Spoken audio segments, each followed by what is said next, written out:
सभी को नमस्कार। Composite regional centre for skill development, rehabilitation and empowerment of person with disability, CRC Lucknow, PDU, NI, PPD, DEPWD, ministry of social justice and empowerment, government of India के द्वारा आज आप सभी के बीच में एक विशिष्ट लेक्चर सीरीज के रूप में एक बहुविशिष्ट विषय को लेकर के उपस्थिति। विषय है hand writing skills training for children with special need.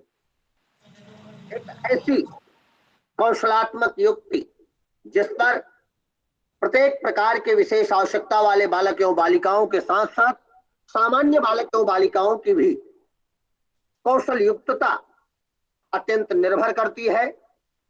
किसी भी परिस्थिति में विद्यार्थी का समाकुल विकास और समकूल विकास के दोनों भाव इस बात पर सुनिश्चित करते हैं कि विद्यार्थी की लेखन शैली कितनी निपुणता के साथ अपनी श्रेष्ठता को प्राप्त कर रही है। विद्यार्थी का लेखन कौशल अत्यंत ही ज्ञानार्जित भाव को उसके द्वारा प्राप्त ज्ञानवर्धनित भाव को प्राप्त करता है। अतः यह आवश्यक हो जाता है कि ऐसे विषयों पर विशिष्टता प्रदान करने वाले और ऐसे विषयों को प्राप्त करने वाले बहुविशिष्टों को, विशेषज्ञों को हम आप सुने, समझे, जाने और उनके बारे में अपने मंतव्यों को और श्रेष्ठवत कर सके। आज के कार्यक्रम में अपनी विशिष्टता रखने हेतु हमारे बीच उपस्थित हो चुकी हैं आदरणीय Astha Goyal ma'am, occupational therapist, director and founder, Prayas, New Delhi. आज के कार्यक्रम को कोऑर्डिनेट कर रहे हैं आदरणीय Shri G Shankar Ganeshwar, lecturer PT, CRC Lucknow, Shri Santosh Kumar sir, clinical assistant, CRC Lucknow, Shri Amit Kumar sir, clinical assistant, CRC Lucknow. प्यारे मित्रों, इस कार्यक्रम में हमें मानसिक आशीर्वचन पैट्रॉन्स के रूप में प्रदान कर रहे हैं आदरणीय डॉक्टर हिमांशु दास सर, निदेशक PDU, NI, PBD, New Delhi, और संस्थान के निदेशक श्री रमेश पांडे सर, निदेशक सीआरसी लखनऊ। यह कार्यक्रम विशेष आवश्यकता वाले बालक एवं बालिकाओं की उन विशिष्ट आवश्यकताओं की पूर्ति को स्थापित करने और उनकी वैशिष्टतापूर्ण विशेषज्ञता को बृहत्ता की तरफ ले जाने के लिए अत्यंत सहायक होगा, जिसमें हम विशेष आवश्यकता वाले बालक एवं बालिकाओं की उन आवश्यकताओं को जांचने, समझने, जानने और उनका बृहदीकरण करने को तत्पर और तैयार होंगे, जिसमें उनका लेखन कौशल अपनी व्यवस्थित स्वरूप की तरफ बढ़ता है।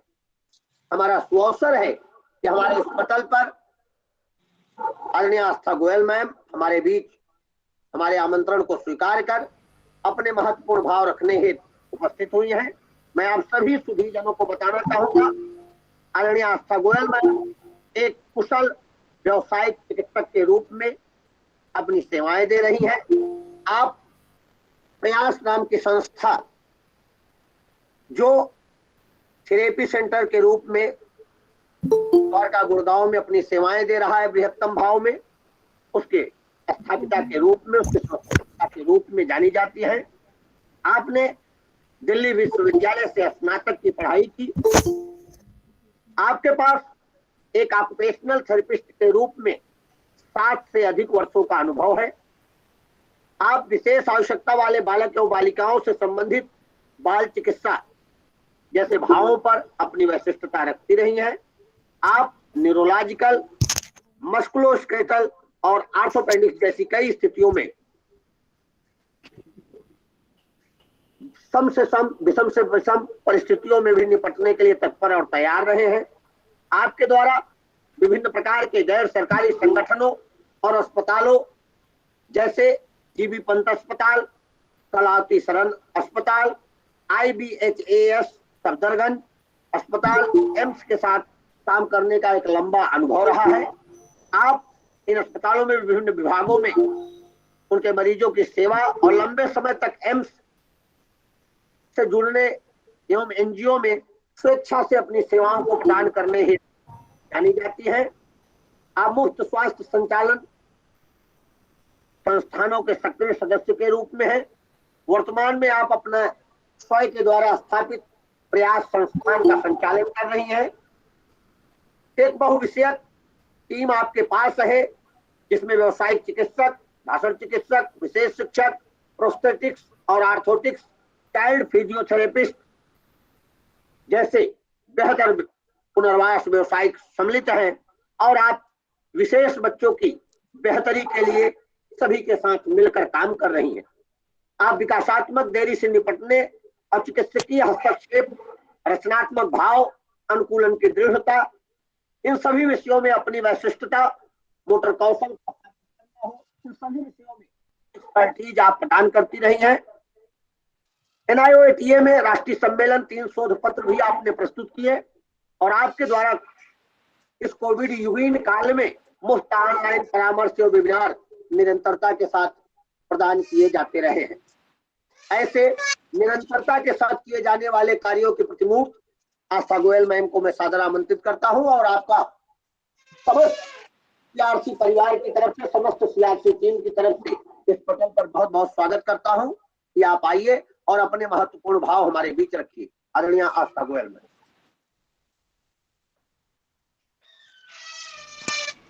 आशा मैम। जी सर, धन्यवाद, बहुत बहुत धन्यवाद आपका। आपने मुझे ये अवसर प्रदान किया कि मैं कुछ इस टॉपिक के बारे में चर्चा कर सकूं। मुझे अवसर प्रदान करने के लिए आपका बहुत बहुत धन्यवाद। बस मैं ये जानना चाहती हूँ कि क्या मेरी आवाज़ ठीक से पहुंच रही है और क्या मेरी प्रेजेंटेशन सबको दिख रही है कि नहीं? जी मैम, जी मैम, स्पष्ट प्रेजेंटेशन आ रही है। जी ठीक है सर, मैं एक बार इसको फुल स्क्रीन पे कर देती हूँ क्योंकि मेरे पास यहाँ फुल स्क्रीन नहीं आ रहा है। फुल स्क्रीन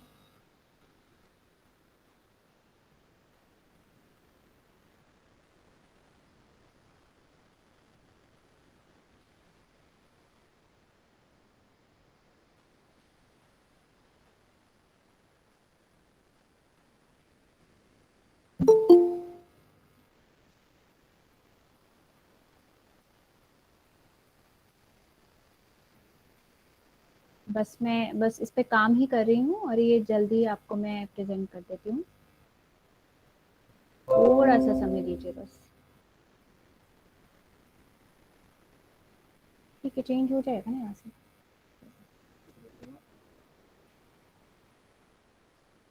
यहाँ से चेंज हो गया, उधर चेंज नहीं हो रहा है।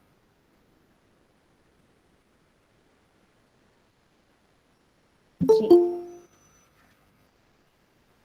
तो आज हमारा जो विषय है वो है हैंडराइटिंग स्किल ट्रेनिंग पर। तो आज मैं हैंडराइटिंग के बारे में बात करूंगी। उसके अलावा मैं कुछ फाइन मोटर स्किल्स और हैंडराइटिंग के लिए क्या क्या चीज़ें ज़रूरी होती हैं उनके बारे में मैं थोड़ा सा चर्चा करूंगी। क्या मेरी स्लाइड चेंज होके दिख रही है आप सभी को? क्योंकि यहाँ पे स्लाइड मुझे दिख रही है। स्लाइड आपकी आ रही है मैम, लेकिन चेंज नहीं, प्रथम स्लाइड ही आ रही है। चेंज नहीं हो रहा है सर? जी, आप इंटायर स्क्रीन चूज करिए, फिर जी सर, जी, 1 मिनट सर, मैं इंटायर स्क्रीन करती हूँ, फिर से मैं पुनः प्रयास करती हूँ। जी, स्लाइड बाय स्लाइड जाने पर तो चेंजिंग हो रही है मैम, लेकिन फुल स्क्रीन में।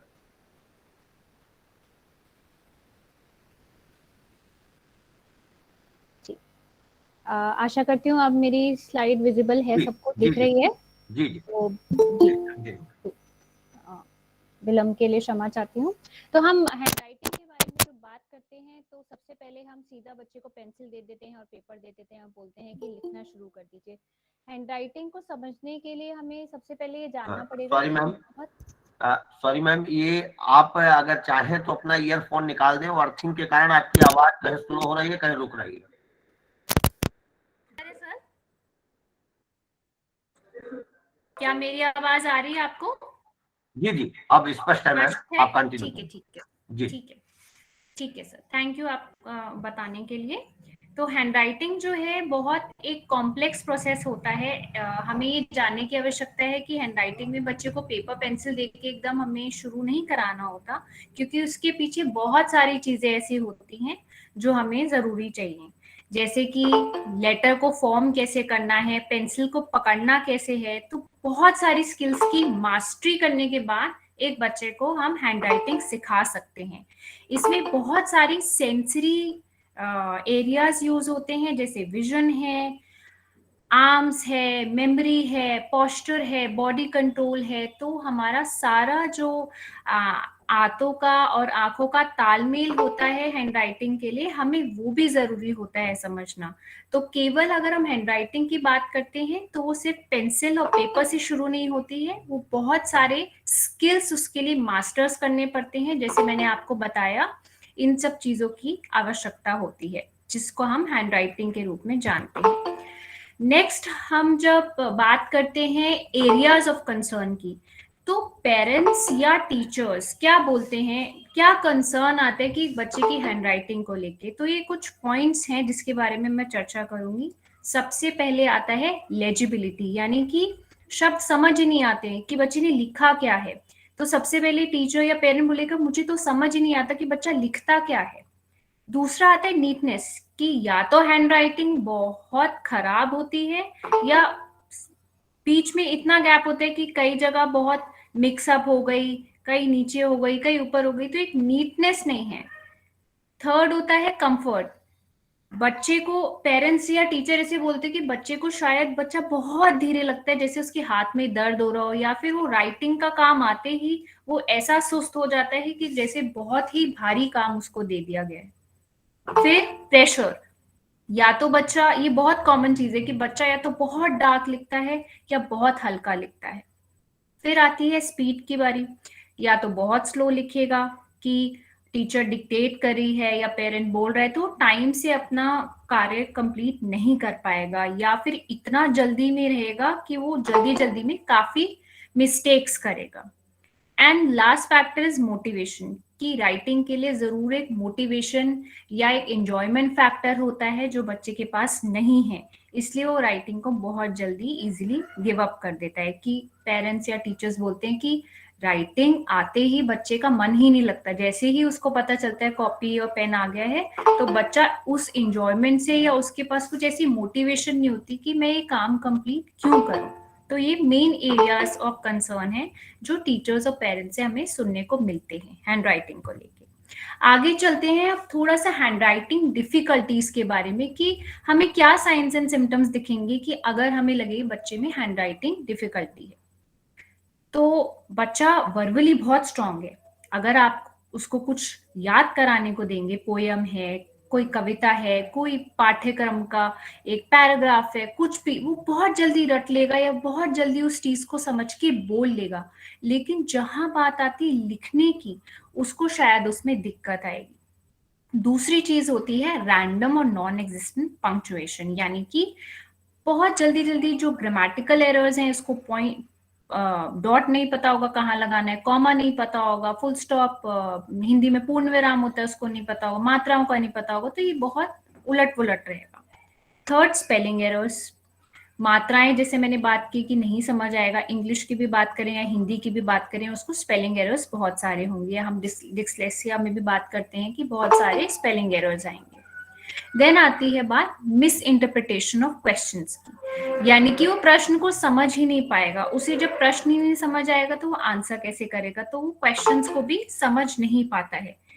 देन आती है बात disorder numbering and written number reversal, यानी कि नंबर जो होता है 1 2 3 एक ऑर्डर वाइज होता है, वो शायद उस चीज को नहीं समझ पाएगा और बहुत डिसऑर्गेनाइज नंबरिंग करेगा, या फिर नंबर में भी काफी सारे रिवर्सल होंगे। फिर आती है बात जनरल एलिजिबल राइटिंग, जो मैंने आपसे पहले बात की थी कि मेसी राइटिंग होती है, तो वैसे ही उसकी राइटिंग बहुत मेसी होगी।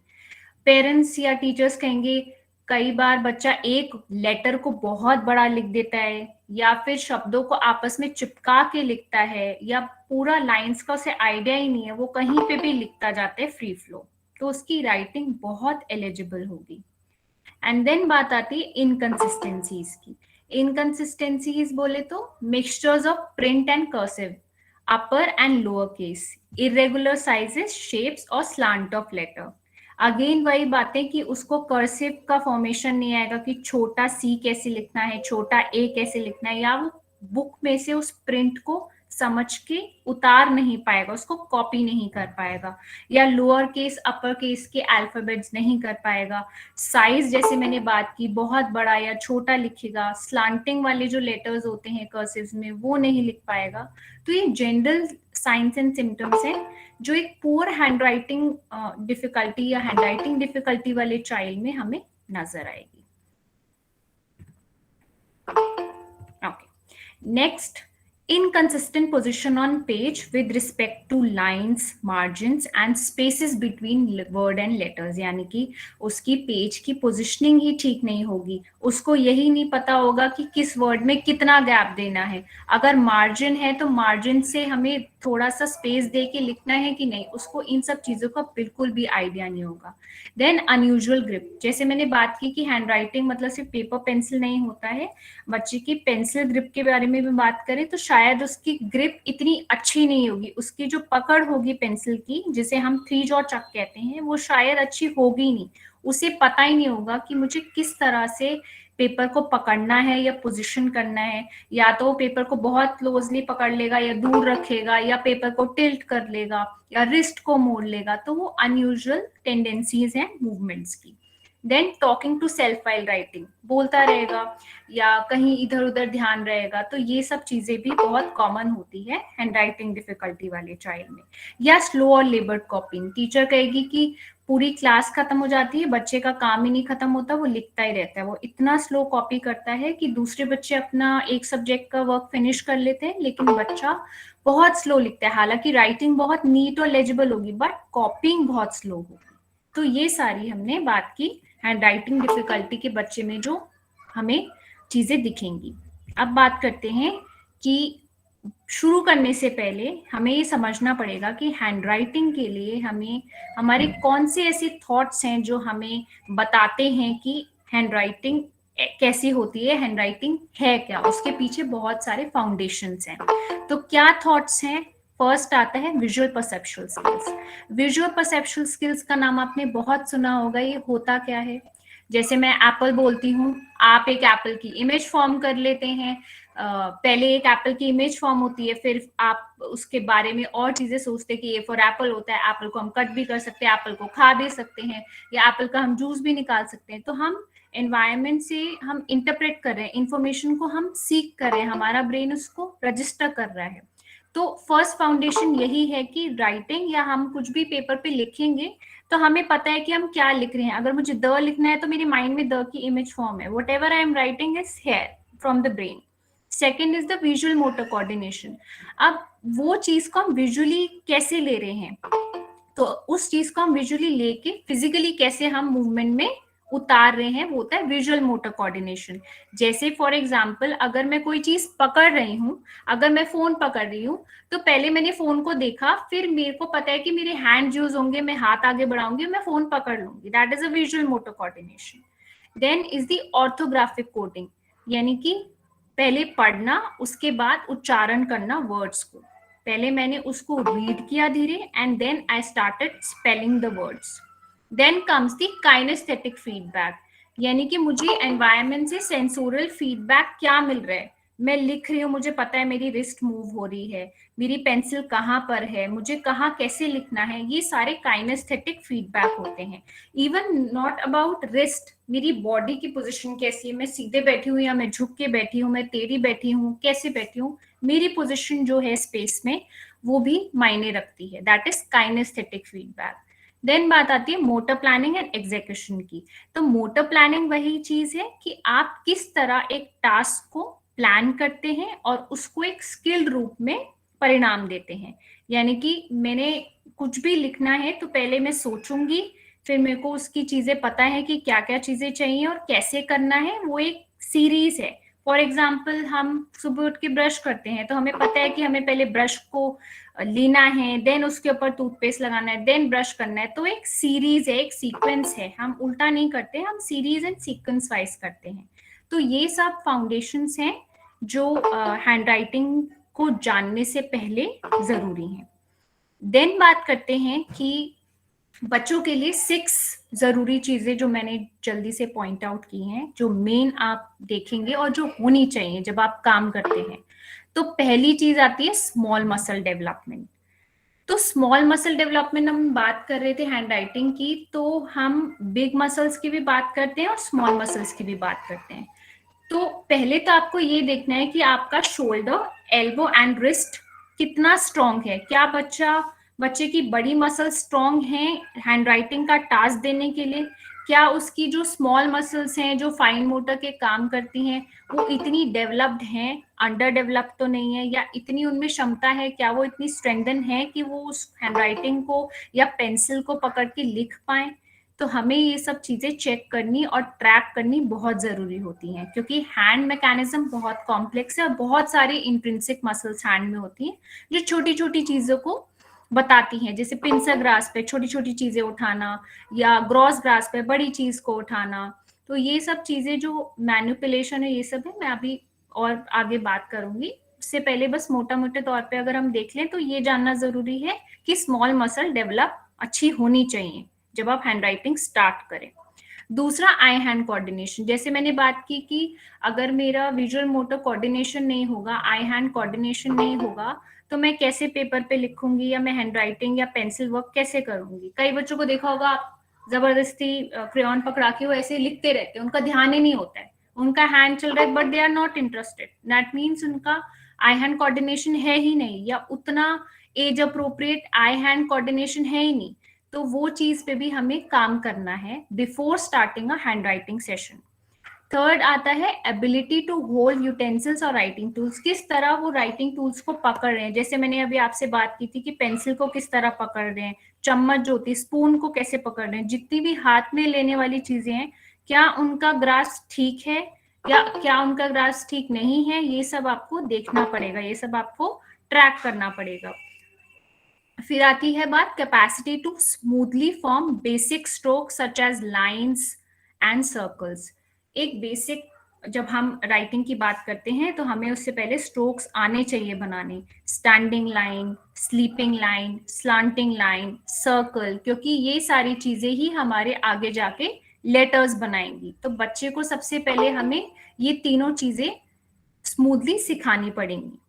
उसके बाद आता है letter perception, including the ability to recognise form, notice likeness and differences. यानी कि बच्चे को जब आप बताएंगे कि ये ए है तो बच्चे को पता होना चाहिए कि ए कैसे बनता है। पहले स्लांटिंग लाइन आती है, उसके बाद स्लीपिंग लाइन आती है, इस तरह वो बनता है, उसकी फॉर्म ऐसी है, उसको फिर ए के साथ बी में डिफरेंस बताया जाता है। तो ये सब आइडेंटिफिकेशन, लेटर का परसेप्शन, ये बहुत जरूरी है बच्चे को बताना।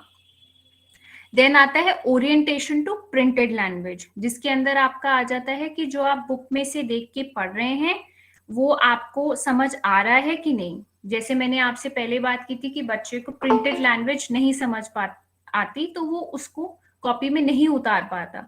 तो हमें प्रिंटेड लैंग्वेज का ओरिएंटेशन देना भी बहुत जरूरी है। साथ साथ जैसे हमने मार्जिन्स की बात हुई थी, इसलिए लेफ्ट और राइट डिस्क्रिमिनेट करना भी बहुत जरूरी है, क्योंकि जब भी हम बच्चे को राइटिंग सिखाते हैं हमेशा हम टॉप टू बॉटम और लेफ्ट टू राइट ही सिखाते हैं। उसके बाद हम बात करते हैं असेसमेंट की। जनरल हम 4 एरियाज में ये चीज असेस कर सकते हैं, जो मैंने आपसे शायद पहले ये डिस्कस कर चुकी हूँ कि किस तरह हम करेंगे। डिक्टेशन देते हैं तो बच्चा वो सुन के क्या उसको उतार पा रहा है कि नहीं, तो इसमें आपका ऑडिटरी रिस्पॉन्स आ गया, ऑडिटरी डायरेक्शंस को ले पा रहा है कि नहीं, कॉपी कर पा रहा है कि नहीं। फिर मैंने लेजिबिलिटी की बात की कि लेटर फॉर्म कर पा रहा है कि नहीं, स्पेसिंग कैसा है, साइज कैसा है, उसका लेटर अलाइनमेंट कैसा है। फिर मैंने बात की थी राइटिंग स्पीड की एक्सक्यूज मी। फिर मैंने बात की थी राइटिंग स्पीड की, कैसी उसकी राइटिंग स्पीड है, क्या वो बहुत स्लो लिख रहा है, क्या वो बहुत फास्ट लिख रहा है।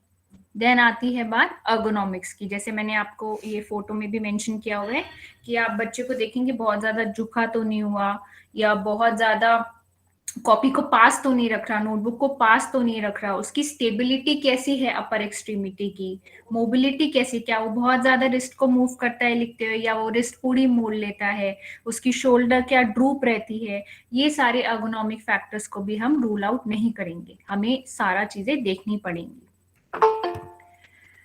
कुछ टेस्ट हैं जो हम करते हैं, मतलब अगर आपके पास डिटेल असेसमेंट अगर आपको करना है, ये काफी डिटेल असेसमेंट होते हैं, आउट ऑफ इंडिया भी प्रैक्टिस होते हैं, इंडिया में भी काफी ये परचेज स्केल्स हैं जो आप लेके असेस कर सकते हैं। इनके एज ग्रुप्स मैंने मेंशन किए हुए हैं, जिसमें आप बच्चे की अलग अलग राइटिंग की एरियाज को चेक कर सकते हैं कि कौन से, जो भी आपको एरिया देखना है उसके हिसाब से आप उस स्केल को यूज करके एज ग्रुप वाइज आप वो एनालाइज कर सकते हैं कि जो भी चीजें आपको देखनी है आप उसको स्केल में एनालाइज करके जो भी आप काम करा रहे हैं या पेरेंट्स को देके या टीचर्स को देके, सो दैट हमें एक डिटेल पता चल जाए कि बच्चे का कौन सा एरिया लैकिंग है और हमें किस पे काम करना चाहिए। ठीक है, अब हम थोड़ा सा डिटेल में जाएंगे। हमने मोटे मोटे तौर पे देख लिया कि हमें ये चीजें चाहिए बच्चे को सिखाने के लिए, तो अब हम थोड़ा सा डिटेल में जाते हैं कि क्या पहले सिखाएं, क्या गोल्स पहले लें, क्योंकि ये बहुत इंपॉर्टेंट है कि हमारी गोल प्लानिंग गड़बड़ हो जाती है। क्योंकि हम जनरली क्या करते हैं, राइटिंग के लिए सीधा हम पेपर पेंसिल दे देते हैं, चलो भाई शुरू हो जाओ क्रेयॉन से या पेंसिल से या जो भी मटेरियल दे दिया, बट हम उसके पीछे चीजें नहीं देखते हैं कि और चीजें बच्चे की कैसी हैं। तो इसलिए हमें धीरे धीरे जानना जरूरी है कि हमें कौन से गोल्स या कौन से एरियाज पहले लेने हैं। तो जैसे मैंने यहाँ लिखा हुआ है, formation, line orientation, size, spacing and pressure, ये बहुत इंपॉर्टेंट 5 डोमेन्स मैंने लिखे हैं। अगर आप ये 5 डोमेन्स भी वर्क कर लेते हैं बच्चे के साथ, तो बच्चे की हैंडराइटिंग बहुत इंप्रूव हो जाती है। बच्चे की इवन पेंसिल होल्डिंग, और जो आप प्री राइटिंग स्किल्स की बात करते हैं, जब आप बच्चे को सिखा रहे हैं 3 to 4 इयर्स की एज में, जब he is going to school, जब वो स्कूल जाना शुरू करेगा, तो हम उसको अगर ये 5 चीजें पहले ही स्ट्रॉन्ग कर लें तो उसको बहुत आगे मदद करता है। तो सबसे पहले हम बात करेंगे फॉर्मेशन की। अच्छा, फॉर्मेशन में हमने बात की कि कैसे अक्षर को बनाना है, कैसे लेटर को बनाना है। तो मैंने जैसे बोला, पेंसिल पेपर जरूरी नहीं है, आप बहुत सारी मल्टी सेंसरी अप्रोच यूज कर सकते हैं। मल्टी सेंसरी अप्रोच बोले तो डिफरेंट डिफरेंट मीडियम्स को लेकर, जैसे कि हमारे टच बोर्ड्स होते हैं, सैंड पेपर होते हैं, शेविंग क्रीम होती है, देन आपका शुगर और सैंड ट्रेज होते हैं, क्रेयॉन्स हैं, चौक है। मतलब डायरेक्टली आप पेंसिल मत दीजिए, आप वही गोल रखिए कि आपको बच्चे को सर्कल बनाना सिखाना है या आपको स्टैंडिंग लाइन सिखानी है। अगर प्री राइटिंग का बच्चा है तो जैसे मैंने बात की कि उसको स्टैंडिंग लाइन, उसको सर्कल और स्लांटिंग लाइन, स्लीपिंग लाइन का कॉन्सेप्ट क्लियर होना चाहिए। अगर उसको स्टैंडिंग, स्लीपिंग, कर्व और स्लांटिंग ये नहीं पता, तो आप जब लेटर बनवाओगे, फॉर्म करवाओगे, वो नहीं बना पाएगा, क्योंकि उसको पता ही नहीं है कि स्टैंडिंग लाइन क्या है। तो आप पहले उसको प्रिपेयर करें, और प्रिपेयर करने के लिए मल्टी सेंसरी अप्रोच बहुत अच्छी होती है, जिसमें आपका गोल सेम है बट आपने अप्रोच, आपने मीडियम चेंज कर दिया, जैसे मैंने मेंशन किया है। देन आपके पास एक HWT की भी किट होती है, हैंड राइटिंग विदाउट टीयर्स, आप वो भी यूज कर सकते हैं। और नहीं भी है तो आप ये सारे इजीली अवेलेबल घर पे जो चीजें होती हैं, सूजी हो गया, सैंड हो गया, देन शेविंग फोम हो गया, आप ये सब यूज करके भी बच्चे को इंट्रोड्यूस कर सकते हैं। तो एक वीडियो मैं आपको शेयर करती हूँ कि कैसे हमने फॉर्मेशंस के साथ काम किया है। ये देखिए आप।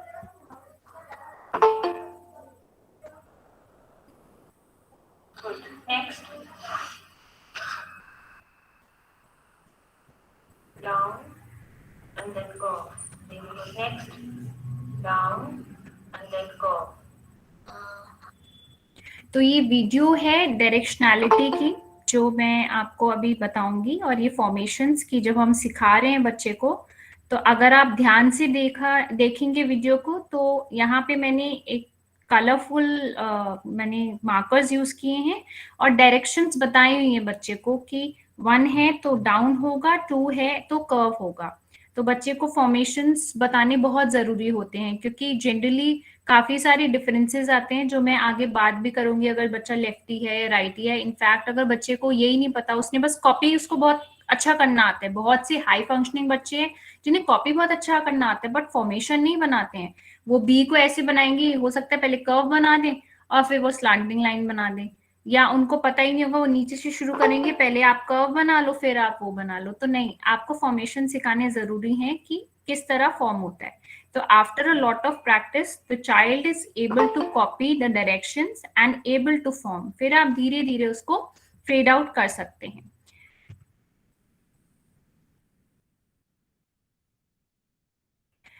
तो जैसा कि आप देख सकते हैं अब नेक्स्ट स्लाइड में कि मैंने बहुत सारे पिक्चर्स आपको दिखाई हैं जिस तरह आप यूज कर सकते हैं टैक्टाइल मीडियम्स। एक जगह सैंड है, एक जगह शेविंग फोम है, फिर हमने कलरफुल क्रेयॉन्स का भी यूज किया है, फिर हमने HWT किट जो मैंने बात की hand writing without tears kit की, वो भी यूज किया है। बट अगर आपके पास वो भी नहीं है तो आप कार्डबोर्ड के बहुत सारे पीसेस को कट करके बच्चे को फॉर्मेशन सिखा सकते हैं। जैसे वो आई बनाया हुआ है, आप उसको कार्डबोर्ड के पीस भी ले सकते हैं, वुडन पीसेस भी ले सकते हैं, स्ट्रॉज भी यूज कर सकते हैं, मीडियम्स बहुत सारे हैं सिखाने के लिए।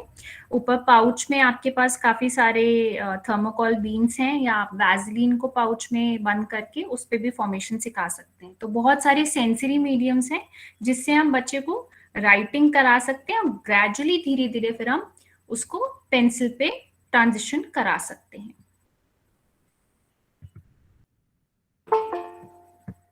Okay, line orientation. अब हम लाइन ओरिएंटेशन की बात करते हैं, जो मोस्ट कॉमनली जब बच्चे स्कूल जाने लगते हैं तो टीचर्स कंप्लेन करते हैं या पेरेंट्स भी बहुत बोलते हैं कि बच्चा लिख तो रहा है मैम बट लाइन में नहीं लिख रहा। 4 लाइन्स वाली नोटबुक होती है, 2 लाइन्स वाली नोटबुक होती है, बट नहीं पता होता बच्चे को। तो सबसे पहले हमें बच्चे को जब बच्चे को ये सब चीजें क्लियर हो गई, मैं फिर से मेंशन कर रही हूँ, कभी भी राइटिंग बच्चे को जब तक ये बेसिक चीजें क्लियर नहीं हो जाए इंट्रोड्यूस नहीं करें, क्योंकि लाइन ओरिएंटेशन तब आएगी जब बच्चे को ये सब मास्टरी हो गई है स्किल की, फॉर्मेशंस की एंड लाइंस की। उसके बाद आप लाइन ओरिएंटेशन बताएं। जब तक उसको फॉर्म नहीं करने आते लेटर्स तो वो लाइंस का कॉन्सेप्ट नहीं समझ पाएगा। अब आप देखिए top, middle and bottom line. तो आप लाइंस को ऐसे कैटेगराइज कर सकते हैं लिख के। ऑब्वियसली आप पहले उसको रफ नोटबुक पे सिखाएं और आप ये देखिए कि आपका पर्पस क्या है, कि बच्चे को आपको कौन सी नोटबुक पहले इंट्रोड्यूस करनी है। हम लोग प्रेफर करते हैं कि ज्यादा कॉम्प्लेक्सिटीज ना देके आप सबसे पहले रेड मार्जिन वाली जो मैंने फर्स्ट उस पे आपको पिक्चर दिखाई है वो यूज करें। इससे क्या होगा कि बच्चे के लिए एक डीमार्केशन है कि ये 2 रेड लाइन्स हैं, इनके बीच में मुझे लिखना है। फिर आप उसको इस तरह से डिवाइड करिए कि ये टॉप लाइन है, ये मिडिल है एंड देन बॉटम है, और फिर आप उसी लाइंस पे प्रैक्टिस करें। प्रॉब्लम ये होता है कि हम अपने स्पेशल नीड्स बच्चों को ना बहुत प्रेशराइज या पुश करते हैं कि इन्हीं पे लिखना है क्योंकि स्कूल में ऐसा हो रहा है। जब तक उसको एक प्रैक्टिस नहीं होगी, beat on a white sheet और बीट ऑन अ 2 लाइंस, तो वो इतनी जल्दी इन सब लाइंस कॉन्सेप्ट को नहीं समझ पाएगा, क्योंकि प्रोसेसिंग ऑलरेडी स्लो है। बच्चा वैसे ही बहुत सारे मीडियम्स के थ्रू वो चीजें सीख रहा है जो शायद नॉर्मल बच्चों के लिए उतना जल्दी हो, इनके लिए थोड़ा सा स्लो लर्निंग हो। तो हम उनको पुश ना करें या प्रेशराइज नहीं करें कि आप बिल्कुल एग्जैक्टली वैसा ही लिखें। तो आप जो भी पेपर यूज कर रहे हैं उसके साथ कंसिस्टेंट रहिए। ये नहीं कि आप घर पे व्हाइट शीट यूज कर रहे हैं and you expecting your teacher कि वो 4 लाइंस पे लिखे। बच्चे ने वो बुक ही पहली बार देखी, नोटबुक ही पहली बार देखी, तो वो कैसे उस पे फॉर्म करेगा। तो आपको जो भी आप पेपर यूज कर रहे हैं, बीट व्हाइट शीट और ऐसी लाइंस वाला, आप वही हर जगह यूज करें सो दैट एक बच्चे का भी रजिस्ट्रेशन हो जाए कि मुझे किस पे किस तरह फॉर्म करना है। देन आप मार्कर्स और हाइलाइटर यूज कर सकते हैं, जैसे मैंने मार्कर्स यूज किया है। आप लाइन से ट्रेस, फिंगर से ट्रेस करा सकते हैं लाइंस को। देन आप ग्लू लगा सकते हैं लाइंस पे, या फिर आप अगर प्लेन पे करा रहे हैं तो आप पेंट भी यूज कर सकते हैं। देन आप वर्टिकल लाइन से स्टार्ट करके सर्कल्स और देन लेटर पे आ सकते हैं। जैसा मैंने आपको बताया कि सबसे पहले आपको फॉर्मेशन सिखाने के लिए स्टैंडिंग लाइन एंड देन आपका कर्व, क्योंकि जब भी आप लेटर सिखाएंगे तो आप सीधा कर्व नहीं सिखाएंगे, आपको हमेशा स्टैंडिंग से ही सिखाना पड़ेगा।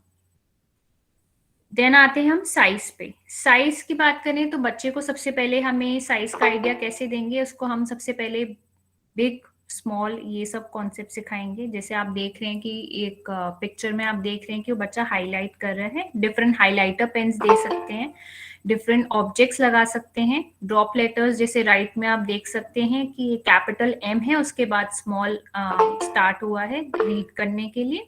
तो आप इस तरह की वर्कशीट या इस तरह के साइज स्मॉल टॉल बिग ये सब बच्चे को सिखा सकते हैं वर्कशीट्स के थ्रू, या फिर आपको जो भी वर्ड्स सिखाने हैं आप वो छोटा छोटा ब्रेक डाउन करके उस तरह आप साइज का फॉर्मेशन बच्चे को सिखा सकते हैं।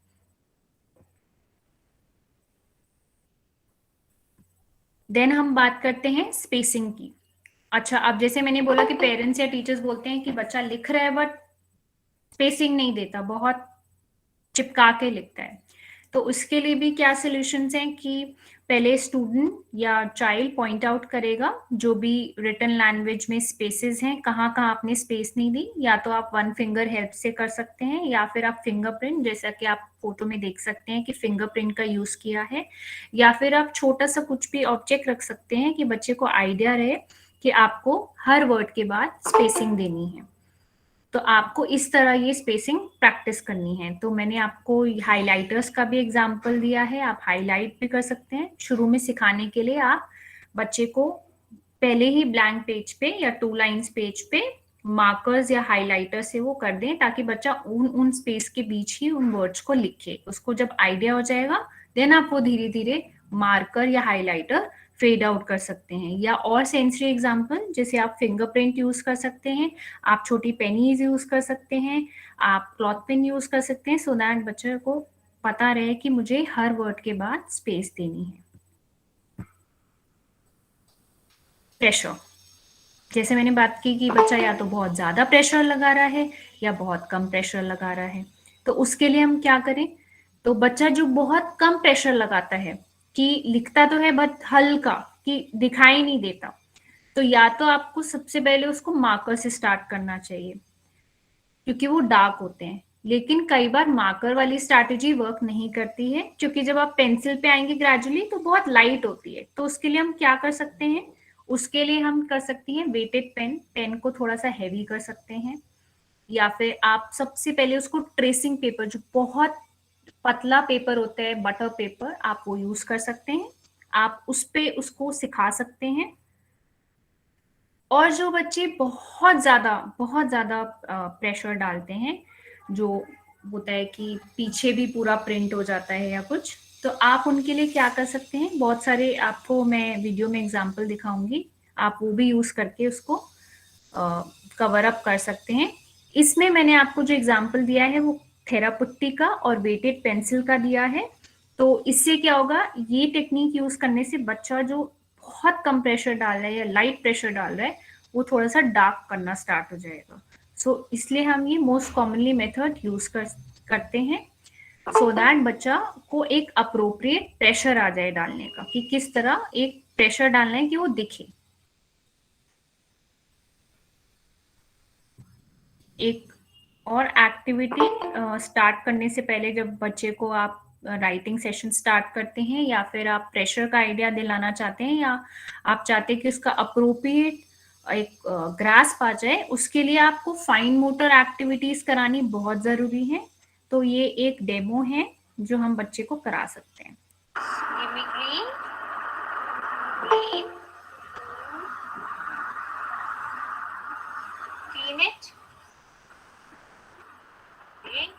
ऐसे क्लीन कर लेते हैं इसको। नाउ पुट इट इन, ध्यान दे दो, थैंक यू। सो ये बहुत कॉमन एक्टिविटी है। दिस इज थेरापुट्टी, ये ग्रेडेड थेरापुट्टी होती है। थेरापुट्टी नहीं भी है तो आप क्ले यूज कर सकते हैं पेरेंट्स को बोल के। तो बच्चा, बहुत सिंपल एक्टिविटी है कि आप कुछ हाइड कर देंगे और बच्चा ढूंढेगा। इससे क्या हो रहा है, तो आपकी इंट्रिंसिक मसल्स जो हैं वो डेवलप हो रही हैं, स्ट्रेंथन हो रही हैं, आई हैंड कोऑर्डिनेशन इंप्रूव हो रहा है। ठीक है, तो हम ये सारी फाउंडेशन इंप्रूव कर रहे हैं उसकी हैंड राइटिंग बेटर करने के लिए। देन क्या हो रहा है, बच्चा अपनी पिंसल ग्रास और थ्रीज और चक के लिए जो हमें फाउंडेशन चाहिए होते हैं वो सब चीजें बच्चा यूज कर रहा है। तो हमेशा मैं यही बोलती हूँ कि बच्चे को राइटिंग स्टार्ट करने से पहले आप उसकी फाइन मोटर एक्टिविटीज को इतना स्ट्रांग बनाइए कि बच्चे को समझ आए। बच्चे को पेंसिल पकड़ना है और बच्चा उस चीज को बेटर तरीके से कर सके। अब हैंडराइटिंग इंटरवेंशन की बात करते हैं कि हमने सारे कॉजेज जान लिए, क्यों हो रहा है, कैसे हो रहा है, क्या क्या चीजें हमें जाननी जरूरी हैं। अब करें क्या? बच्चा आ गया है, हैंडराइटिंग को स्टार्ट कैसे करें, क्या इंटरवेंशंस हम यूज करें उसकी हैंडराइटिंग को बेटर बनाने के लिए। तो हमारे occupational therapy frame of reference में ये प्रोग्राम्स इंक्लूड होते हैं जो जरूरी हैं बच्चे के लिए जानने। तो हैंडराइटिंग के लिए सबसे पहले हमने न्यूरो डेवलपमेंट की बात की। बच्चे का पूरा हिस्ट्री हमें पता होना चाहिए कि बच्चा ऑटिस्टिक है, एडीएचडी है और सेरेब्रल पैल्सी है, क्या डायग्नोसिस है बच्चे का, सबसे पहले वो जानना जरूरी है। क्योंकि अगर सेरेब्रल पैल्सी का बच्चा होगा, उसके मसल्स इतने स्ट्रांग नहीं होंगे, तो हमें अपना इंटरवेंशन उस तरीके से प्लान करना पड़ेगा। बच्चा अगर ऑटिस्टिक है तो हमें कुछ सेंसरी टेक्निक्स लगानी होंगी, सेंसरी इंटीग्रेशन करना होगा। तो हमें सब डायग्नोसिस पता होना जरूरी है, उस तरह हम अपना इंटरवेंशन को अप्लाई कर सकते हैं। उसके अलावा जनरली हमें एक बायोमैकेनिक्स भी पता होनी चाहिए कि क्या बच्चे के अंदर उतनी स्ट्रेंथ है। हम सिर्फ रिस्ट की बात करें, क्या बच्चे का शोल्डर मसल इतना स्ट्रेंथ एंड स्ट्रांग है, क्या बच्चे का एल्बो इतना स्ट्रांग है, क्या बच्चे का रिस्ट इतना स्ट्रांग है कि वो एक हैंडराइटिंग जैसे फाइन टास्क को कर पाएगा। तो हमें, या क्या बच्चे का पोस्चर ऐसा है, तो हमें ये सारी चीजें जाननी जरूरी है। एंड प्लस बिहेवियर, जो बहुत कॉमन होता है कि सारी एक्टिविटीज बच्चे की बहुत अच्छी हैं, जैसे ही राइटिंग आती है ऐसा लगता है बच्चे का इंटरेस्ट नहीं है, या बच्चा फोकस नहीं कर रहा है, या बच्चा एंजॉय नहीं कर रहा है फॉर द सेक कि बस करना है, वो बस घसीटा मार रहा है या करना ही है कंप्लीट करके, बट एंजॉय नहीं कर रहा, या एस्केप बिहेवियर है। तो हमें ये सारी चीजें जाननी जरूरी है, हम इन पे वर्क भी करेंगे। ये हमारा हैंडराइटिंग इंटरवेंशन बेसिकली होना चाहिए, जिसके अंदर हम कैटेगराइज करके स्टेप बाय स्टेप काम कर सकते हैं कि okay, if we think the child has diagnosis with this, तो हमें इस पे क्या टेक्निक लगानी है, हम क्या इसको कर सकते हैं। तो ये हमारा फ्रेम ऑफ रेफरेंस है इंटरवेंशन का, जिसको यूज करके हम डिफरेंट चीजें कैटेगराइज कर सकते हैं। अब बात करते हैं स्ट्रेंथ एंड स्टेबिलिटी की। तो जैसे मैंने बात की कि हैंडराइटिंग इंटरवेंशन के लिए हैंडराइटिंग और pencil control doesn't start with wrist, it always start with shoulder, elbow and wrist. तो हमें क्या करना है, हमें छोटे मसल्स की डेवलपमेंट के साथ साथ बड़ी मसल्स की डेवलपमेंट की भी बात करनी पड़ेगी। क्या इतनी स्टेबिलिटी या स्ट्रेंथ है बच्चे के शोल्डर मसल्स में या ट्रंक मसल्स में? अगर वो अंडर डेवलप, पुअर डेवलप, या उतने उनमें क्षमताएं नहीं है, स्ट्रेंथन नहीं है, तो वो छोटी मसल्स पे असर करेगा। इसीलिए हम जब बात करते हैं पेंसिल कंट्रोल की, तो 9 मंथ से जब बच्चा क्रॉल करना स्टार्ट करता है, तो हमें तभी से बच्चे के फाइन मोटर को ट्रैक करना जरूरी होता है। क्योंकि जो वेट बेयरिंग एक्टिविटीज हैं या जितनी भी शोल्डर स्ट्रेंथनिंग एक्टिविटीज हैं, वो बहुत जरूरी होती हैं हैंडराइटिंग टास्क के लिए। तो जैसे मैंने बात की है कि support and control in are trunk muscle affect small muscles of hand, जरूर इफेक्ट करता है। जो हमारी ट्रंक मसल्स हैं उनका कंट्रोल भी आपकी स्मॉल मसल्स ऑफ हैंड पे इफेक्ट करता है। Hand itself needs adequate strength to hold on writing utensils and control. जब उसका यहाँ से अच्छा कंट्रोल नहीं है तो यहाँ से अच्छा कंट्रोल नहीं आएगा। Everything is linked up. Watch for slumping, poor grasp pattern और फटीग। जैसे मैंने बात की कि बच्चे का पोस्चर ऐसा है या ग्रास्प नहीं है या बहुत जल्दी फटीग हो जाता है, ये सारी स्ट्रेंथ और एंड्योरेंस और स्टेबिलिटी में ही आती हैं। उसके लिए हम क्या करें? तो जैसे मैं शुरू से ही आपको एक चीज बार बार बोल रही हूँ कि हैंडराइटिंग मतलब पेंसिल नहीं दे देना, तो आपको काम करना पड़ेगा उसके शोल्डर मसल्स पे भी। आपको उसको बहुत सारी डिफरेंट प्ले मेथड में, क्योंकि हैंडराइटिंग कराना, हैंडराइटिंग सेशन लेना इटसेल्फ एक चैलेंज होता है। बच्चे का कंटिन्यूसली इंटरेस्ट कैसे बना रहे, बच्चा प्लस उसको एंजॉय भी करे, फोकस भी रहे, प्रॉपर राइटिंग भी करे, फॉर्मेशंस भी हो, ओरिएंटेशन भी हो, ऑर्डरिक रिस्पॉन्स भी हो, वो सारी कॉम्प्लेक्स चीजें, इसलिए हम कहते हैं ना हैंडराइटिंग कॉम्प्लेक्स है। वो सब चीजें कब आएंगी? जब थोड़ा सा हैंडराइटिंग इंटरवेंशन में फन होगा, इंजॉयमेंट होगी। तो हम सबसे पहले क्या करते हैं, वार्म अप एक्सरसाइजेस करते हैं कि बच्चा प्रिपेयर हो जाए कि अब हैंड राइटिंग टास्क है, और वो आने से पहले, क्लास में आने से पहले एंजॉय करे, हैंड राइटिंग क्लास में एंजॉय करे। और कैसे करेगा कि हम कुछ कुछ उसको ऐसी एक्टिविटीज कराएं जिसमें उसकी शोल्डर एक्टिवेट हो रही हैं, उसकी पोस्टुरल स्टेबिलिटी भी आ रही है, और वो उसको हेल्प भी कर रही हैं, उसकी मसल्स को वार्म अप कर रही हैं राइटिंग के टास्क के लिए। तो एक वीडियो में आपको बहुत सारी एनिमल वॉक्स दिखाएंगे अभी मैं, उसमें आप देख सकते हैं इस, एक सेकेंड, हाँ। तो एनिमल वॉक से सबसे पहले मैं बता दूं, जैसे मैंने बोला भाई बच्चा क्रॉल करने लगता है, वेट बेयरिंग होता है, तो डिफरेंट डिफरेंट एनिमल वॉक से क्या हो रहा है ना, आप इवन अगर बच्चे को चेयर पुशअप कराते हैं कि आप पाम को नीचे रखो और उठो, या हैंगिंग कराते हैं, जितनी भी ग्रॉस मोटर एक्टिविटीज कराते हैं, उससे आपका ना सिर्फ शोल्डर स्ट्रेंथन हो रहा है, ट्रंक अच्छा हो रहा है, बल्कि आपका ये वाला पार्ट जिसपे हमें असल में काम करना है वो भी अच्छा हो रहा है। तो ये आप देखिए, आप ऐसे कुछ एक्टिविटीज बच्चे को प्लेफुल वे में करा सकते हैं।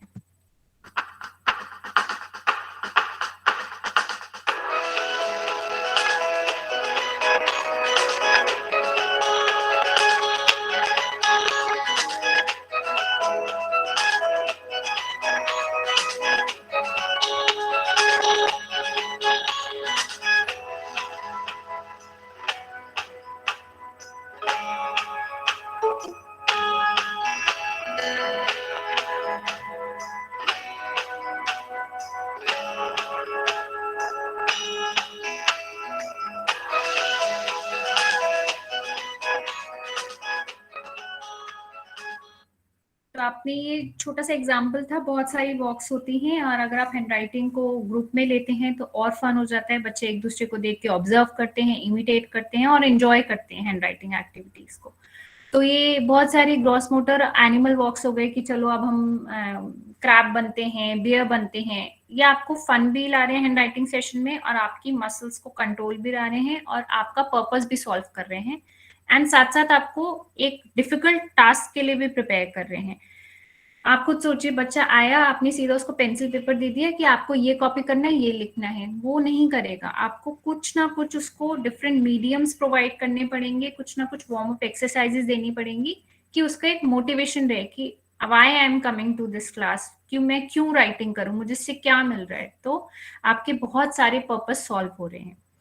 नेक्स्ट हम बात करते हैं पोजिशनिंग की। पोजिशनिंग, जैसे मैंने बोला कि पोस्चर ऑफ कोर्स बहुत इंपॉर्टेंट रोल प्ले करता है, कि बच्चा बहुत पास ऐसे देख के लिख रहा है, स्लाउच पोस्चर है, या पीछे आराम से बैठ के राइटिंग हो रही है, तो पोजिशनिंग का जरूरी है ध्यान रखना कि डेस्क की हाइट कैसी होनी चाहिए, एल्बो आपकी स्ट्रेट होनी चाहिए, कि जैसे आप बच्चे को अगर लिखवा रहे हैं, आप मुझे प्लीज बता दीजिएगा कि आपको दिख रहा है कि नहीं। फॉर एग्जाम्पल ये वॉल है, तो मैं अगर ऐसे लिख रही हूँ तो बच्चे क्या करते हैं ना, हैंड राइटिंग डिफिकल्टी वाले, वो पूरा अपना शोल्डर एल्बो घुमाते हैं।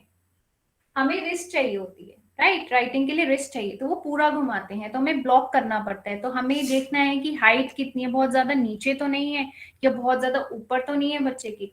तो आप क्या कर सकते हैं, उसको वॉल से प्रैक्टिस करा सकते हैं। आप यहाँ पे ऐसी शीट लगा दीजिए, और शीट उसकी आई लेवल पे पेस्ट करके फिर उसको राइटिंग कराइए, सो दैट उसकी रिस्ट मूव हो, कि चलो हम स्टैंडिंग लाइन बनाते हैं, हम सर्कल बनाते हैं, समथिंग लाइक दैट। तो आप हमेशा वर्टिकली स्टार्ट करिए, और हमेशा ऐसा स्टार्ट करिए कि वॉल पे हो राइटिंग, सो दैट उसकी आप आर्म मूवमेंट को भी ट्रैक कर सकें।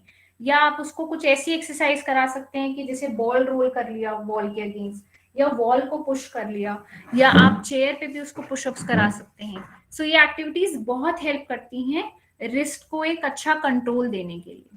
देन स्लांट बोर्ड्स की बात की, तो स्लांट बोर्ड्स भी, इंक्लाइन बोर्ड्स आप घर पे कर सकते हैं। आप बहुत सारी चीजें अवेलेबल हैं कि आपको कितना पोजीशन पे रखना है। जनरली हम 30 to 45 डिग्री के एंगल पे रखते हैं।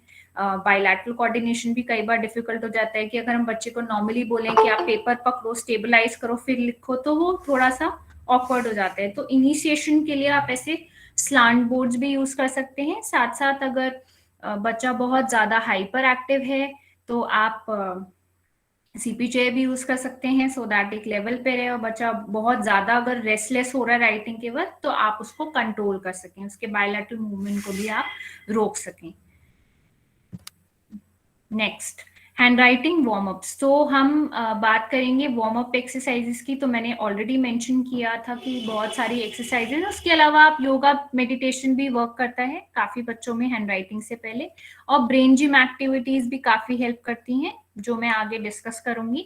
सो इससे क्या होता है कि अगर आप हैंड राइटिंग सेशन से पहले ये एक्सरसाइजेस करते हैं या वार्म अप ऐसी एक्सरसाइजेस करते हैं, योगा ब्रेन जिम एक्टिविटीज करते हैं, तो इससे हैंड राइटिंग के रिजल्ट्स अच्छे भी आते हैं और फ्रूटफुल भी होता है, क्योंकि ये सारी चीजें बच्चे का फोकस, अटेंशन, कॉन्सेंट्रेशन और जितनी स्किल्स हमें हैंड राइटिंग के लिए चाहिए वो इम्प्रूव करती है, और देयर बाय लर्निंग पोटेंशियल भी इम्प्रूव करती है। नीचे आप फोटो में देख सकते हैं कि बहुत सारे वुडन पीसेस को लेकर बच्चे सीख रहे हैं कि ये स्मॉल कर्व है, बिग कर्व है, तो एक बनाया हुआ है पूरा मैन जिसके हैंड्स हैं, जिसके लेग्स हैं। तो ऐसा कुछ गेम्स करके भी आप मैट पे, कि हैंड राइटिंग सेशन कभी भी जरूरी नहीं है कि आप टेबल चेयर लगा दिया आप hand writing, it should be very in a free play way, कि आप मैट भी यूज कर सकते हैं, आप जैसे मैंने बोला आप बॉल को भी यूज कर सकते हैं, बहुत सारे डिफरेंट गेम्स करा सकते हैं बच्चे को। तो हमें, क्योंकि बच्चे को कॉन्सेप्ट सिखाने हैं लेफ्ट राइट टॉप बॉटम की, बॉडी अवेयरनेस सिखानी है, बहुत सारे सेंसरी कंट्रोल हो रहे हैं, तो आपको ये सारी चीजें बच्चे को सिखाने के लिए थोड़ा डिफरेंट वे में हैंड राइटिंग करानी पड़ेगी। तो इसके लिए मैंने ये सारी टेक्निक्स मेंशन की हैं। उसके साथ साथ अब हम आगे चल के देखते हैं कि जो मैंने फाइन मोटर स्किल्स की बात की, तो जब हम पेंसिल पकड़ते हैं तो हमें सारी चीजें चेक करनी है कि बच्चे के मैनिपुलेशंस कैसे हैं, शिफ्ट कैसे हैं, पिंसर ग्रास्प कैसा है। तो कुछ इस तरह के गेम्स आप करा सकते हैं, जैसा आप देख सकते हैं कि स्मॉल कॉइन्स को ड्रॉप करना, थंब और इंडेक्स फिंगर, क्योंकि थंब और इंडेक्स फिंगर बहुत ज्यादा जरूरी होता है पेंसिल कंट्रोल के लिए। तो आपको ये भी चेक करना है कि बच्चों की शैलोनेस है कि नहीं, बच्चों की पामर आर्चेस इतनी बनी है कि नहीं बनी। तो आप छोटी छोटी एक्टिविटीज उनको करा सकते हैं, जैसे कि आप बहुत सारा चना या राजमा लेके हैंड पे पोरिंग करा सकते हैं, या इस तरह उनका हैंड रख के उस पर बहुत सारा पल्सेस डाल के एक्टिविटीज करा सकते हैं, या उनको सॉर्टिंग करा सकते हैं किसी भी बीन्स की, या जैसे आप यहाँ क्ले देख रहे हैं कि क्ले रोल कर रहे हैं या क्ले के अंदर चीजें फिक्स कर रहे हैं। तो ये सारे भी आपका in hand manipulation, fine motor skills improve करता है, जो कि हमें हेल्प करता है हैंड राइटिंग में, क्योंकि पेंसिल होल्ड ही अच्छा नहीं होगा तो राइटिंग अच्छा नहीं आएगा। ग्रास पैटर्न के लिए एक्टिविटीज मैंने मेंशन की है, जैसे मैंने आपको वीडियो में दिखाया था कि आप थेरापुट्टी में, क्ले में, या इवन सूजी सैंड किसी में चीजें हाइड कर दें, फिर बच्चा निकालेगा, या आप सिर्फ सेंसरी मीडियम ले लें, पेपर पेंसिल नहीं लें, उसमें सिर्फ आप सर्कल्स बनवाएं, बच्चे को उंगली से ट्रेस कराएं, ठीक है। फिर आप पतला सा लेस लेके, मैं अभी ईयरफोन से आपको बता देती हूँ, जैसे लेस लेके आप सिर्फ उसको एक साइड आप पकड़ ले, एक साइड बच्चा पकड़ेगा, और थंब इंडेक्स फिंगर से उसको बोलो कि चलो हम दोनों पुल करेंगे। सो आप क्या कर रहे हैं, जनरली आप बच्चे की स्मॉल मसल्स को स्ट्रेंथन कर रहे हैं, इंप्रूव कर रहे हैं, क्योंकि वो स्ट्रेंथन नहीं होंगे तो एक अच्छा राइटिंग और अच्छा पेंसिल कंट्रोल नहीं आ पाएगा, क्योंकि राइटिंग के लिए पेंसिल कंट्रोल होना बहुत जरूरी होता है।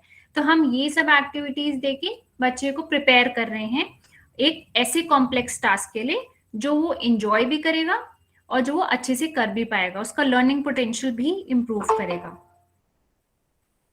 आगे आप ये सब एग्जांपल्स भी देख सकते हैं, बहुत सारे गेम्स ऐसे आते हैं जो मैंने मेंशन किया है, इसमें से एक दो चीजें जैसे पेग बोर्ड आप यूज कर सकते हैं, नीडल और थ्रेड होते हैं, वेटेड पेग्स होते हैं जो बच्चे प्रेशर नहीं डालते, या फिर आप क्लॉथ पिन्स को यूज कर सकते हैं कॉटन या पास्ता होल्ड करने के लिए। बहुत सारे एग्जाम्पल्स आप यहाँ देख सकते हैं जो आप यूज कर सकते हैं। ठीक है, अब एक थोड़ा सा कॉम्प्लेक्स पार्ट है जो है विजुअल मोटर परसेप्शन को इम्प्रूव करने के लिए। तो अब जैसे बच्चे ने राइटिंग फॉर्मेशन सीख लिया, अल्फाबेट्स आ गए बच्चे को, अब वर्कशीट्स तक आ गए हैं हम बच्चे को। तो अब हम वर्कशीट्स में क्या कर सकते हैं, वर्कशीट्स में हम ट्रेसिंग करा सकते हैं, मेजेस करा सकते हैं, पिक्चर मैचिंग, हिडन पिक्चर्स जो है उनको मैच करना, ढूंढना। तो हम ये सब भी उसके विजुअल मोटर परसेप्शन को अच्छा करने के लिए दे सकते हैं।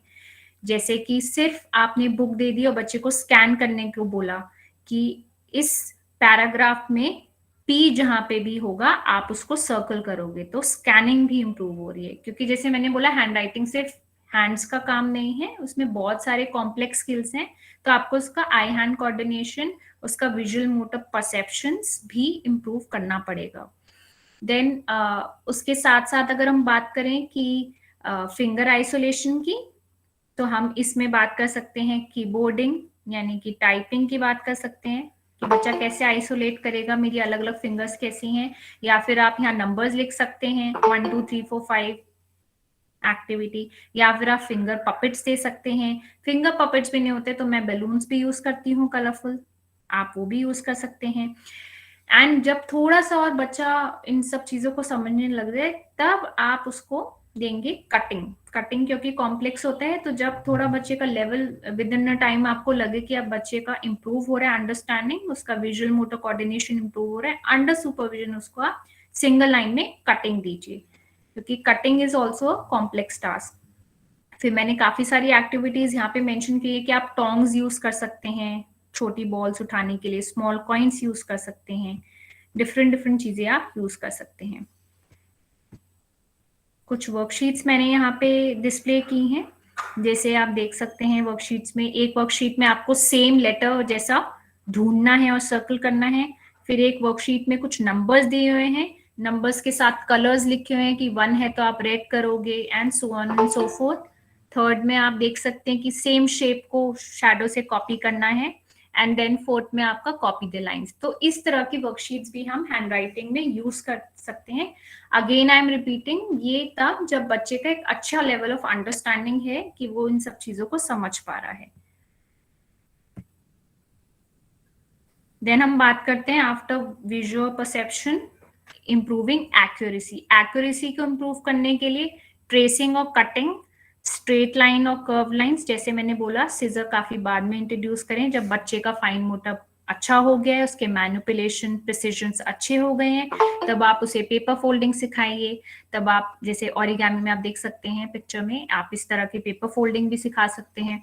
फिर आप उसको कर्व्ड लाइंस, पहले हम उसको सिंगल कटिंग देते हैं फिर उसको कर्व्ड कटिंग देते हैं, तो डिफरेंट एक्टिविटीज आप इसको करा सकते हैं। इवन हम स्किप राइटिंग भी कराते हैं कि आप एक वर्ड लिखो फिर एक वर्ड छोड़ो, फिर एक वर्ड लिखो फिर एक वर्ड छोड़ो। तो जैसे जैसे बच्चा इंप्रूव कर रहा है उसकी एक्यूरेसी भी हम इंप्रूव कर रहे हैं। That is also a part of handwriting session.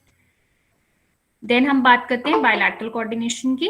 Bilateral coordination की एक्टिविटीज जैसे मैंने यहाँ पे आपको मेंशन भी की हुई है, figure of 8 brain gym activity भी है, डबल डूडल भी ब्रेन जिम एक्टिविटी है। देन आप पढ़ सकते हैं, काफी सारी एक्टिविटीज मैंने मेंशन की। और बायलैटरल कोऑर्डिनेशन इंप्रूव करना इसलिए भी जरूरी है क्योंकि बच्चे को पता होना चाहिए कि जब हम कोई चीज कर रहे हैं तो दूसरा हैंड स्टेबलाइजेशन के लिए होता है, या what you have to do with other hand ऐसी खाली नहीं है, उसका भी यूज है, क्योंकि आगे जाके जैसे टाइम लेसेस है या कोई भी आपको कैच एंड थ्रो या बैट एंड बॉल करना है तो उसमें आपको दोनों चीजें कोऑर्डिनेट करनी पड़ेंगी, दोनों हाथों का तालमेल होना चाहिए। तो हमें वो भी सिखाने के लिए बच्चे को काफी सारी एक्टिविटीज देनी पड़ती है। इवन बीडिंग जो सिंपल एक्टिविटी है that is also very good activity for that improving bilateral coordination. Then therapy के टास्क मैंने आपको बताई दिए कि आप बिग बॉल बना सकते हैं, स्मॉल बॉल बना सकते हैं, थेरेपिटी को फ्लैट करके उस पर अल्फाबेट्स प्रैक्टिस करा सकते हैं, उस पर लिखवा सकते हैं, उसमें कुछ हाइड करके निकलवा सकते हैं। बहुत सारी एक्टिविटीज आपको थेरेपिटी से रिलेटेड मिल जाएंगी। देन हम फाइन मोटर आर्ट भी यूज कर सकते हैं, जैसे पेपर टीयरिंग होना बहुत जरूरी है। टीयरिंग फाइन मोटर या इंडेक्स फिंगर और थंब से ही टीयरिंग होती है। तो बच्चे क्या करते हैं, मोस्टली पुल करते हैं, उनको एक प्रॉपर तरीके से प्रिसिशन तरीके से वो चीज नहीं आती है, तो हमें वो भी चीज यूज करनी है, क्योंकि हम बार बार फोकस कर रहे हैं कि हमें पेंसिल कंट्रोल के लिए thumb, index and middle finger का कंट्रोल बहुत जरूरी है, क्योंकि एक अप्रोप्रिएट पेंसिल ग्रास्प के लिए हमें ये 3 जॉ चक चाहिए। इसीलिए हम बार बार बात करते हैं कि ज्यादा से ज्यादा फाइन मोटर एक्टिविटी कराइए। और बच्चा अगर सिंपल फाइन मोटर एक्टिविटी से बोर हो गया है तो आप क्राफ्ट के रूप में उसको सिखाइए, जैसे पेपर टीयरिंग है, कोलाज बना दिया, एक पिक्चर बना दी कि एलिफेंट आप देख रहे हैं, एलिफेंट के अंदर बच्चा पूरा फिल करेगा। तो ये एक सस्टेन्ड अटेंशन बढ़ा रहा है, फोकस बढ़ा रहा है, फाइन मोटर स्किल पे भी काम कर रहा है, आपकी सारी स्किल्स से इंप्रूव हो रही हैं।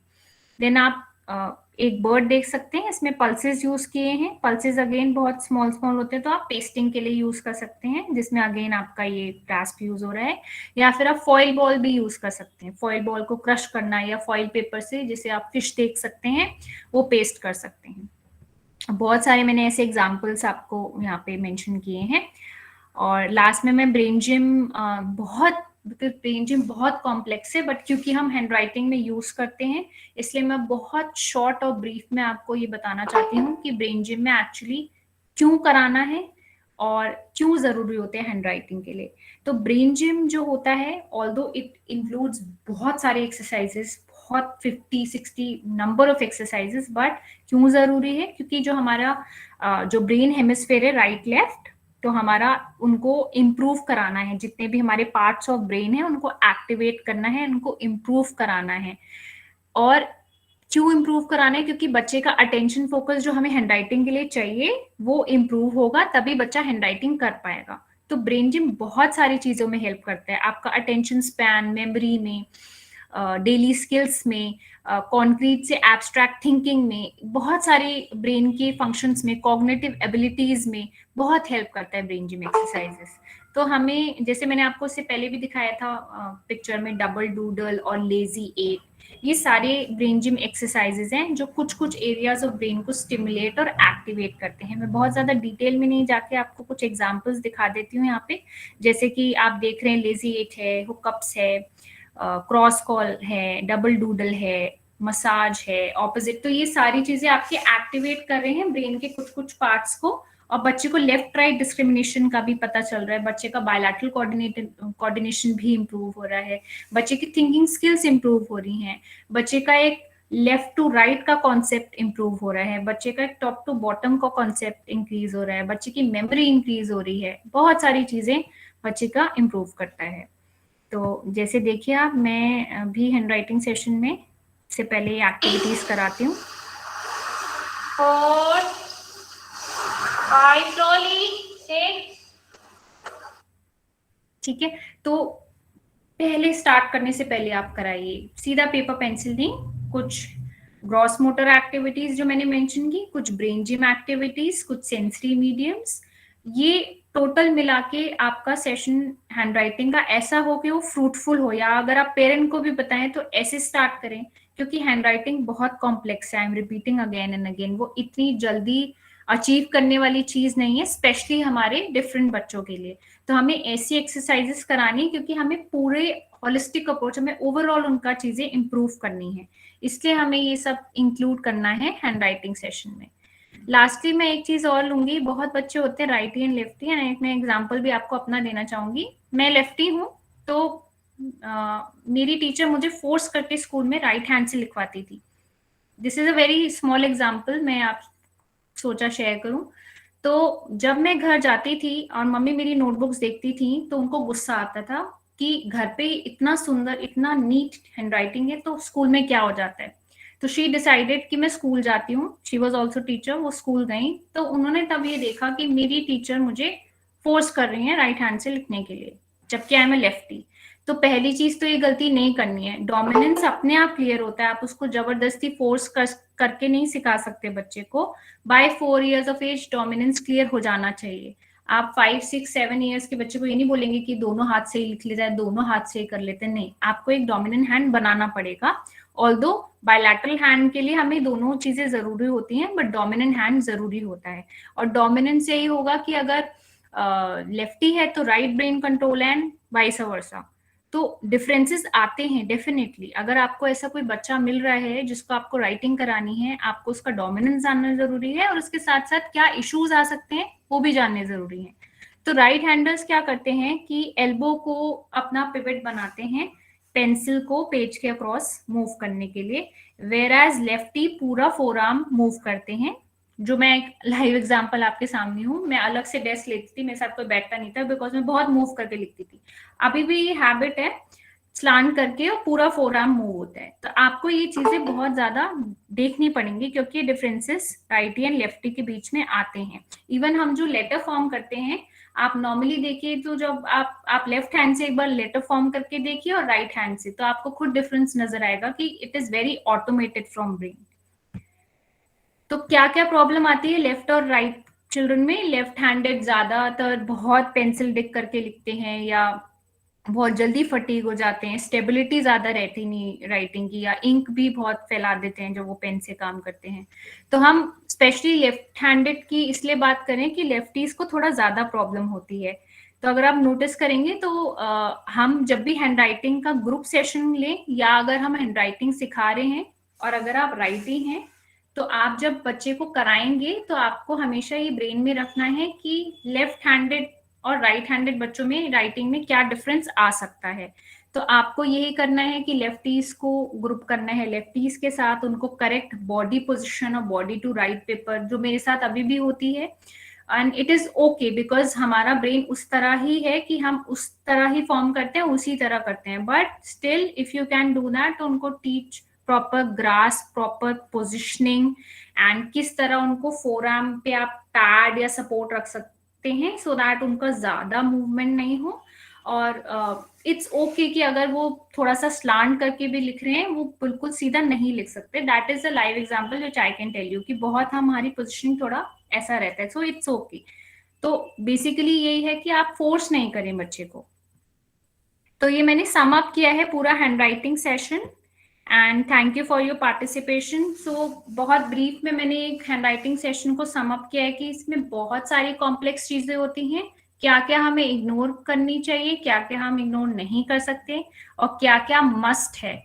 So if you will work on the strategies, तो डेफिनेटली आपको एक फ्रूटफुल हैंड राइटिंग का कॉन्सेप्ट भी समझ आएगा, और सेशन हैंड राइटिंग का कैसे आप कर सकते हैं प्रिपेयर घर पर, या फिर आप जब क्लास लेते हैं किसी बच्चे की, तो आप उसे कैसे टेक्निक्स को यूज कर सकते हैं सो दैट उसकी फाइन मोटर, पेंसिल कंट्रोल और हैंड राइटिंग बेहतर हो जाए। Thank you so much. बहुत बहुत धन्यवाद आस्था जी। निश्चित ही गागर में सागर का भाव अर्पित करते हुए आपने अपने महत्वपूर्ण भाव हम सभी के बीच में रखे, और निश्चित ही विषय के अनुरूप जो वैशिष्टता व्यक्त की जा सकती है थी, उस पर आपने अपने महत्वपूर्ण भावों को वैशिष्टता युक्त भाव के साथ करते हुए हम सभी के बीच में रखा। बहुत बहुत धन्यवाद।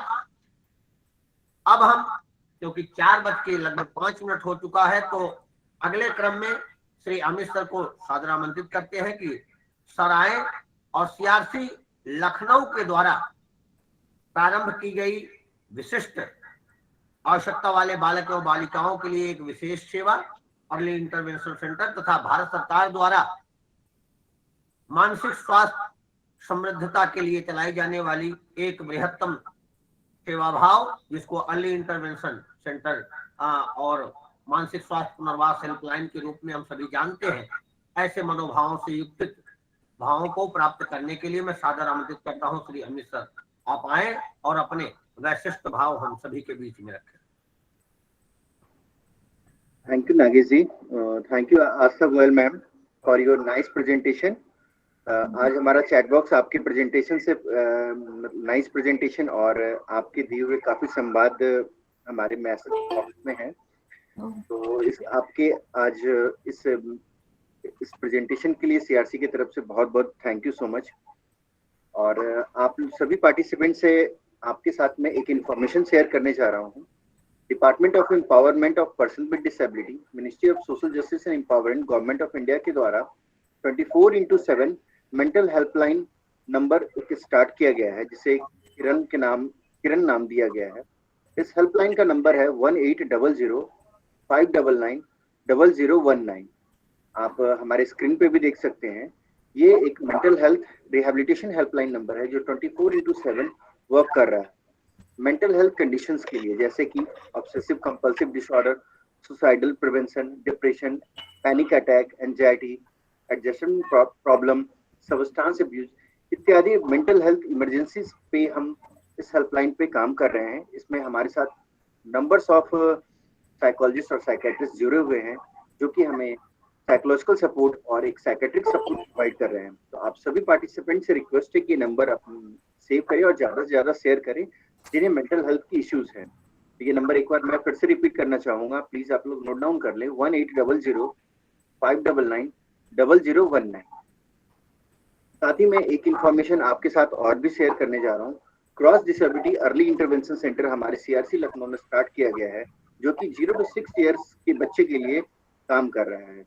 जिन बच्चों को फिजिकल, मेंटल और स्पीच रिलेटेड इत्यादि प्रॉब्लम है, आप इन हमारे इस सेंटर पे उन्हें भेज सकते हैं, जैसे autism, cerebral palsy, hearing problem, delayed development milestone, attention deficit, ADHD इत्यादि। जो भी बच्चे हैं जिन्हें 0 to 6 ईयर के अगर बच्चे हैं, उन्हें अगर किसी भी तरह का डेवलपमेंट में कोई प्रॉब्लम आ रहा है तो आप हमारे इस सेंटर पे भेज सकते हैं। इस सेंटर पे हमारे जो फैसिलिटीज दी जा रही है उसमें है physiotherapy, occupation therapy, speech and hearing facilities, special education, behaviour modification and psychological support इत्यादि सारी सर्विसेज दी जा रही हैं। तो आप लोगों से रिक्वेस्ट है कि जो अगर ऐसे बच्चे अगर सोसाइटीज में आपको मिलते हैं, आप सभी प्रोफेशनल्स हैं, तो आप लोगों को अगर ऐसा लगता है कि कोई बच्चा है 0 to 6 ईयर एज का और जिन्हें अर्ली इंटरवेंशन की जरूरत है, तो आप हमारे यहाँ सेंटर पे भेज सकते हैं।